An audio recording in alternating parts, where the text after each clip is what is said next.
were here, me and Mars, we were talking about a trade from the Miami Heat. And we were talking about a guy who had basically been on horrible teams for the last few years, Doug. And his name was Scary Terry Rozier, right? And we told you that we felt like the chemistry and all of the small things, the intangible, the championship pedigree, and all that stuff that, Caboose brought to the table. You know what I'm saying? Kyle Lowry, dog. We thought that was a mistake. We didn't like that.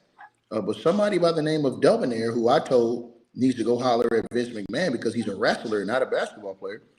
He wanted to get upset and say, oh, man, I'll put anything that they'll destroy the Knicks. That's what you said. I did. Right? And they ended up getting absolutely dog walked and annihilated by the Knicks. And then you get beat again last night, cremated again. Rewind ticket on national television against you. Now, I don't know what you think, bro, but to me, that trade has not only killed y'all's chemistry, it's hurting a balance that you guys still had within the locker room, because Kyle Lowry was a leader in that locker room. Even though he was a newer guy, he was a leader in that locker room. Guys respected him because he won a championship, and he came up big in big-time moments, and he did the small things that Miami Heat fans didn't appreciate, but they will watch him Scary Terry out there this season. What's your thoughts, dog? You still sticking on your chest from the Miami Heat? I need everyone to understand something.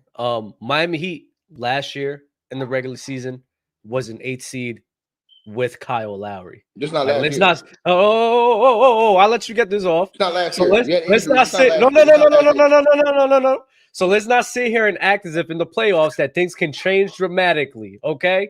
Because Kyle Lowry last season wasn't that great. Kyle Lowry they started a 3-game losing. They started this losing streak on with Kyle Lowry being there. You know how many shots he made in all those 3 games?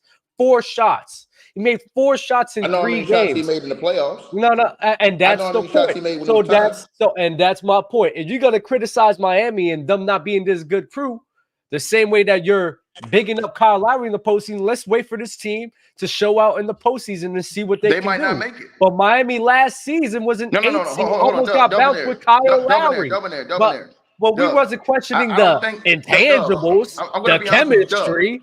What are we talking about? I don't think they're going to make it, bro. I'm just going to be honest with you, bro. There's something missing from this Miami team, bro. And one of the big things I think that's missing is in the locker room is UD's presence in these type of situations.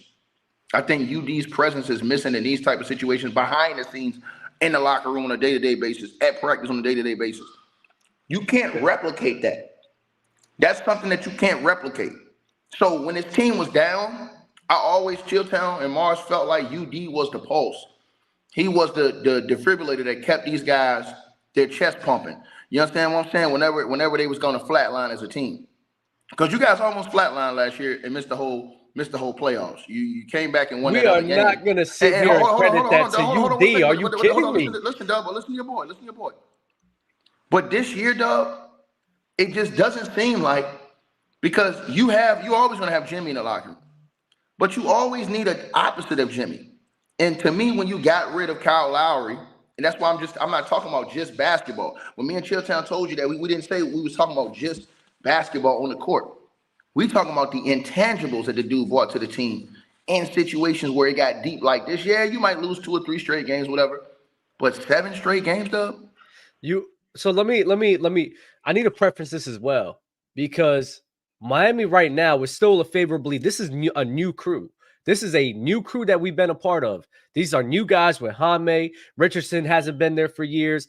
Now we got Scary Terry on the lineup. Jimmy Butler been in and out of the lineup, so we haven't had Jovic out there a lot of times. So this is Highsmith.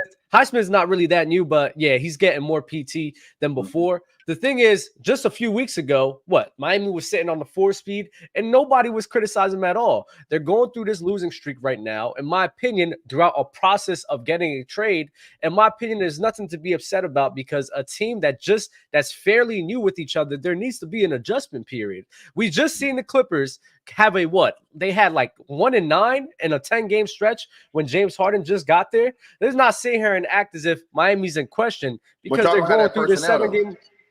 That's a lie. That's not true. We do have that personnel. Who's that personnel that y'all have like the Clippers? Do y'all have do you guys have 3? Hold on. We have personnel. We have personnel to be great. You guys have 4 Hall of Famers on the roster?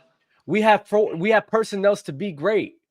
Who outside of Jimmy and We Bam? have Jimmy, Bam, Hero, Terry Rozier still good. I don't know why you acting like he's a scrub. Hero, hold on. Yeah, and you got Jaime Hotgas, Josh Richardson. Help and ticket. Like, what are we talking about? Ticket.